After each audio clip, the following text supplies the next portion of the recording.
الحمد لله وكفى وسلام على عباده الذين اصطفى أما بعد بسم الله الرحمن الرحيم. زما قدرمنو دا د روزي هغه مسائل دي چې په هغه کې د سړي روزه ماته سي نو صرف په هغه باندې قضا ده، یو روزه به صرف برته نسی، کفاره نشته باندې، یعنی شپږ روزه باندې نسی، صرف یو روزه باندې نسی. دا هغه مسائل دي. هغه کې اوله مسله دا ده چې یو سړی د خوراک یو شی په خوله کې واچي او بیا د خوب ورسي بدسي او بیا چې راکشینه هغه بسلمي ختم شوی د سار وخت وي، د سار وخت داخله دو بعد د راکشینه، نو په دغه سړي باندې چې دی بس صرف یو قضا ده، یو روزه به برته راګرځي، روزه ماته شو، کفاره نشته، شپږ روزه په د باندې نشته. او دویمه مسله دا ده چې یو سړی په خوله باندې اوبر غړولې، نو هغه وبس دي هغه حلق ته ولاړي او د تر روزه یاد و چې ما روزه ده، مثال او د څه کوي خپل چې اوبر غړولې او به حل ته ولاړي او دغه چې نست ولاړي او نو په دغه حالت کې د خبرم دي چې ما روزه ده، نو د روزه چې دا هغه ماته شو، خو صرف قضا ده، په دې باندې کفاره نشته، بس یو روزه به برته راګرځي. او بیا درېمه مسله دا ده چې یو سړی داسې شی وخوري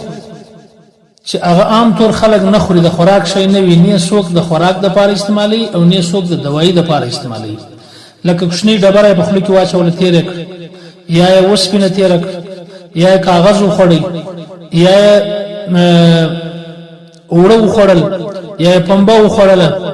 یا داس شي چې عام طور خلک نه استعمالي، د خوراک د پاره څوک نه استعمالي، داغه ته طبيعت سړی نه کیږي چې هغه شی وخوري. دا شی کوي چې د روزي په حالت کې وخړی او داغه سړی چې دی روزه ماته سوا، خو صرف قضا ده، کفاره نشته. او بل مسله دا ده چې یو سړی د خله سوي نه رااله او هغه وینه چې دا هغه د لاړو سره برته تیر کړ، د روزي په حالت کې تیر کړ، نو اوس کچيري دغه سړی چې دی کچير دا شوی چې دا وینه تر لاړو زیاته و، د دې سړی روزه چې دا غماته سوا، خو صرف قضا ده، کفاره نشته.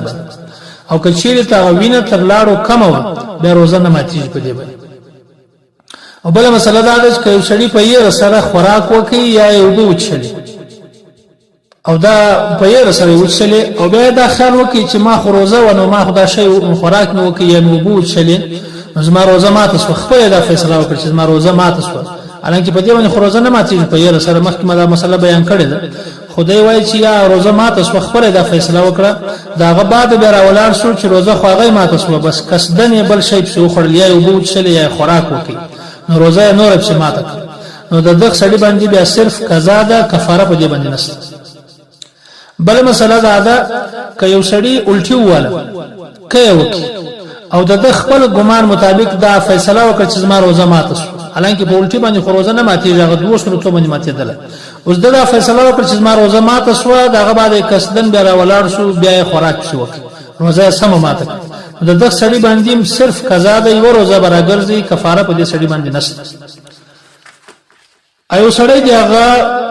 خوراک کوي، پښتني باندې خوراک کوي، د ګمان دا و چې تر اوسه پورې د سار وخت نه دی داخل شوی، حالانکه هغه چې د معلومات وکړي چې نقشه چې وکړه هغه د پسلمای چې دی هغه ختم شوی دی، د سار په وخت کې خوراک کړی دی، د دغه سړي چې دی روزه ماته شو، صرف قضا ده، په دې باندې کفاره نشته. یو سړی بیا دا ګمان کوي چې تر اوسه پورې چې دی لا روزه مات، ان المر نه دی، المر لیدلې دی، د داخل چې المر ولیدي، بس وخت داخل شو د ماښام، بس د خوراک وکي، روزه ماته، حالانکه چې معلومات یې وکړ، نقشه وکړه، هغه المر لا نه ولیدلې، د تر مر له دوه د مخه چې روزه ماته کړه، نو په دغه سړي باندې صرف قضا ده، کفاره نشته په دې باندې. او یو سړي چې دی هغه د وش کې رااله دوه غوښته یا نور دغه وش کې رااله، د وش کې یو څو ساس کې چې دی هغه تیر، نو په دغه باندې د روزه ماته شو،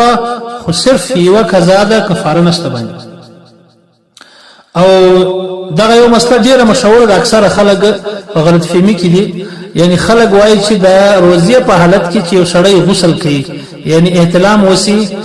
یعنی به غسل سړی د روزي په حالت کې چې غسل کوي، نو دی وایي چې دا غرغړه چې کومه ده دا اوس مکوه، بیا چې ماښام دی بیا غسل وکړه، غرغړه مکوه د اوبو، بیا چې ماښام دی روزه ماته کړ، دغه بعد بیا وب راواخله، بیا غرغړه باندې وکړه. دا بالکل غلطه خبره ده، بلکې په روزه په حالت کې په غسل کې چې دی په خله باندې اوبر غړول او په پز توبه اچول تر نرم اډی پورې سوال دا فرض دی غړغړه کول چې دی په روزه په حالت کې که بغیر روزي غړغړه کول چې دی دا سنت دی نو د روزه په حالت کې یو سړی غسل کوي نو داغه د پاره دادی چې هغه د غړغړه نه کوي خالی په خله باندې دی اوبر غړي او په پز دی اوبر دغه غړغړه دی نه کوي غړغړه د روزه په حالت کې ولی چې هغه اوبه بیا حل تزین او روزه ماتیج په دی باندې نو لہذا بیا پرته د ماشام د روزه ماته بعدم غړغړې ضرورت نشته بس په روزه په حالت کې یو سړی غسل کوي نو هغه بیا غړغړه نه کوي بس دغه سړي خالی خله ومنځي خله د صفاګ خله دی اوبر غړي او په پز دی اوبو واچي دغه مسلې چې دی په دې باندې باید چې موږ په دې غلط فهمي کې نشو مبتلا چې د ماشام بعد بیا غړغړه کوي لہذا هغه ضرورت نشته